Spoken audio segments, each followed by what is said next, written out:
বাংলাদেশ জিন্দাবাদ।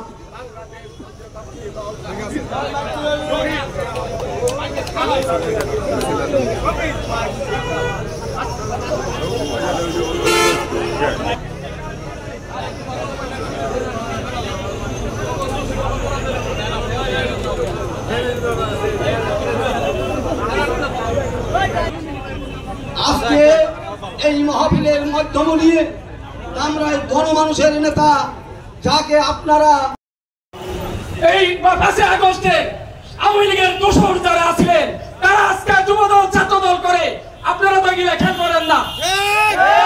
আজকে তুই আমাদের মাঝে ঢুকে এই আমাদের মধ্যে বিশৃঙ্খলা সৃষ্টি করার চেষ্টা করতেছে।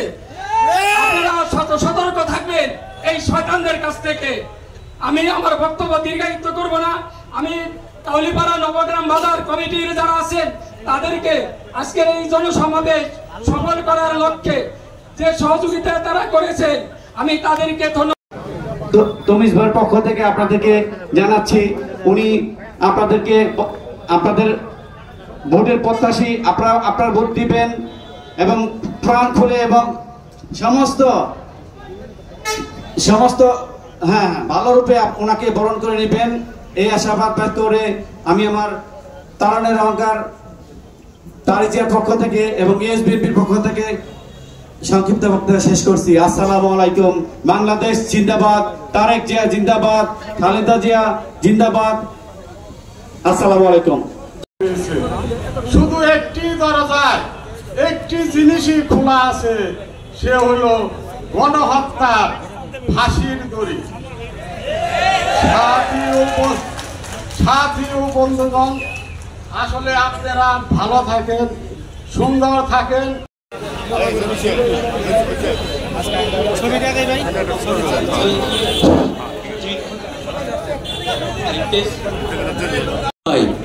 জনাব ফরহাদ হোসেন ফরহাদ ভাই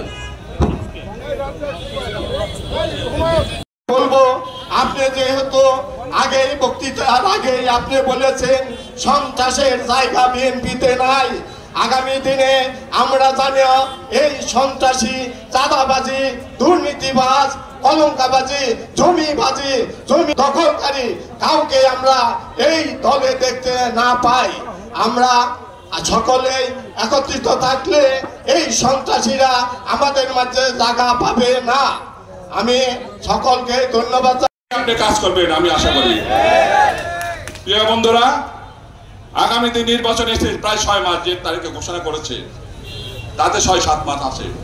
এই 6-7 মাস আপনার ধৈর্য সহকারে অগ্রসর হইবেন। আমাদের একটু ভুলের কারণে হয়তো বিএনপি অনেক ভোট কমে যেতে পারে।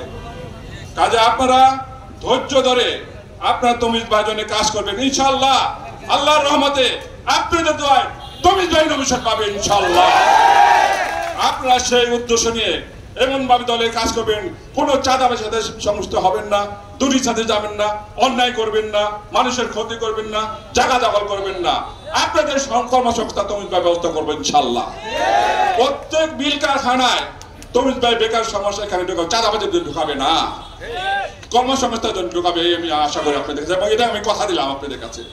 কাজে আপনারা অতি ধৈর্য সহকারে এই 6টা মাস কাটাবেন, যাতে আপনাদের শরীরে কোন রকম দাগ না পড়ে, তমিজ ভাইয়ের সাথে সেই দাগের প্রতিফলিত না হয়। যাতে আমরা থানায় যে 5 লক্ষ ভোটার আছি, ইনশাআল্লাহ তাদের কাছে আপনাদের তমিজ ভাইয়ের বাণী পৌঁছে দিবেন। এবং আমি আশা করি আতাউর রহমান ব্যারিস্টার জিয়ার মতোই তমিজ ভাই এই ধামবাইতে কাজ করবে ইনশাআল্লাহ। তাদের অনুসরণ করবে, তারই উৎকৃষ্ট আতাউর রহমানের পুত্র, সবাই জানে আতাউর রহমানের পুত্র তমিজ ভাই। কাজে আপনারা সেই বিশ্বাস রেখে তমিজ ভাইয়ের পক্ষে কাজ করবেন, এই বলে আমার বক্তব্য শেষ করছি। করতে যাবো না, কেউ মিল ফ্যাক্টরিতে মোটরসাইকেল বাহিনী নিয়ে যাব না। আমরা সুন্দরভাবে নিজেদেরকে গড়ে তুলবো, বাবা মা খুশি হবে, সন্তানরা বড় হবে, তারা স্বাবলম্বী হবে, সৎভাবে উপার্জন করবে, সবাই খুশি হবে, তাই না? এই রাস্তা আল্লাহ তাআলা বহু জায়গায় আমাদের জন্য করে রাখছেন না আল্লাহ তাআলা। অতএব আমরা যেহেতু ভালো মন্দ বুঝি, তো এই ব্যাপারটা আমরা খেয়াল রাখবেন। প্রিয় সাংবাদিক ভাইরা, আপনারাও খেয়াল করবেন। আপনাদের প্রতি অনেক অনেক অনুরোধ, অত্যন্ত ভালো কাজ আপনারা করেন, করতেও পারেন। বারবারই অনুরোধ করবো এই বিষয়গুলো একটু আপনারা দৃষ্টিতে রাখবেন, কারণ একমাত্র ব্যক্তি সাংবাদিক ভাইরা যাদেরকে ওসি সাহেব ঈদের সময় খুঁজে এনও সাহেবেরও খুঁজতে হয়, আর তারাও আমাকেও খুঁজে আর কি। এই হলো অবস্থা। তথাপি আপনারা অত্যন্ত ভালো অবস্থানে আছেন। যে মোহনায় দাঁড়িয়ে আজকে কথা বলছি, এই মোহনাতে যা জন্ম হয়েছে, 100 বছরের শ্রেষ্ঠ মানুষ বলবো আমি ধামরাইয়ের, শ্রেষ্ঠ নেতা বলবো বর্ষিয়ান নেতা জনাব আতাউর রহমান খান সাহেব, যার স্পর্শে এই রাস্তা হয়েছে, এই অঞ্চল আলোকিত হয়েছে। আমরা ধামরাইবাসী গর্বিত এবং সারা বাংলাদেশের কাছে পরিচিত। রাজনৈতিক অঙ্গনে কথা বলতে গেলে যে স্বীকার করুক আর না করুক, এই প্রজন্মের ছেলেরা হয়তো দেখেনি, আমরা দেখেছি, আমাদের মুরব্বীরা দেখেছি।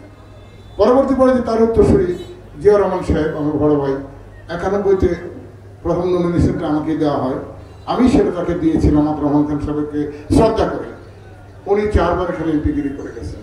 ঠিক সেই একটি উর্বর জমির মধ্যে আমরা আজকে কথা বলছি আপনাদের সকলের সাথে। ঐক্যবদ্ধের বিকল্প নেই, আমাদের সকলকে ঐক্যবদ্ধই থাকতে হবে। এবং যারা একদম সামনে আছেন, অর্থাৎ আমার সামনে নিচু জায়গা বোধহয় অনেক মুরব্বী বসে আছেন, দেখা যায় না খুব একটা, আপনাদেরকেও ধন্যবাদ দিচ্ছি, সালাম জানাচ্ছি। তো কথা আজানের আগে তো খুব বেশি বলা যাবে না। অনেকেই বলেছে নির্বাচন শুরু হয়ে গেছে, আমিও বলবো নির্বাচন শুরু হয়ে গেছে, বাট নির্বাচনে যদি সুন্দরভাবে জিততে চান তাহলে মাথা ঠান্ডা রাখতে হবে। শত্রুর সাথে কোনোভাবেই শত্রুতা করা যাবে না, শত্রুর সাথে চেষ্টা করতে হবে মীমাংসা করে চলার জন্য, যদি সেটা সেই শত্রুতা জনস্বার্থের শত্রুতা হয়।